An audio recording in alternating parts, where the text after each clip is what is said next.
CPM নাটক বন্ধ করুক, কারণ কলকাতার উপর গরিব মানুষের পেটে হাত দিয়ে বিকল্প ব্যবস্থা ছাড়া, আই রিপিট, বিকল্প ব্যবস্থা ছাড়া, সৌন্দর্যায়ন সবাই চায়, পথচারীদের জন্য ব্যবস্থা সবাই চায়, কিন্তু যারা গরিব মানুষ সংসার চালান ছোট ছোট স্টল দিয়ে, দোকান দিয়ে, তাদের বিনা পুনর্বাসনে উচ্ছেদ করে যে তাণ্ডব চালানো হচ্ছে, আমরা তার তীব্র বিরোধিতা করছি।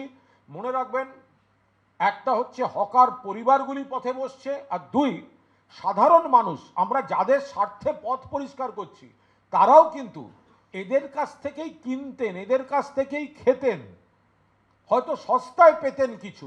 এরা না থাকলে তুলনামূলক বড় দোকান থেকে খেতে গেলে হয়তো অনেকটা বাড়তি দাম, বাড়তি খরচা পড়বে।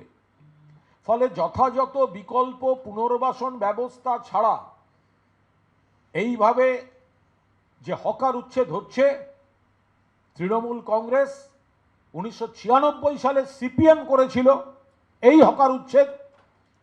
জ্যোতি বসু, বুদ্ধদেব ভট্টাচার্য, সুভাষ চক্রবর্তী, কান্তি গাঙ্গুলিরা এই কাজ করেছিলেন, বুলডোজার দিয়ে ভেঙেছিলেন বিকল্প ব্যবস্থা না করে। পরবর্তীকালে মমতা বন্দ্যোপাধ্যায় সরকার যেখানে যেখানে পথচারীদের সুবিধার জন্য রাস্তার বেশি জায়গা দরকার হয়েছে, হকারদের কিন্তু আগে পুনর্বাসনটা দিয়েছেন, সেটা কালীঘাট বলুন বা দক্ষিণেশ্বর বলুন। পুনর্বাসন ছাড়া গরিব মানুষের পেটে এইভাবে হাত দেওয়া যেতে পারে না।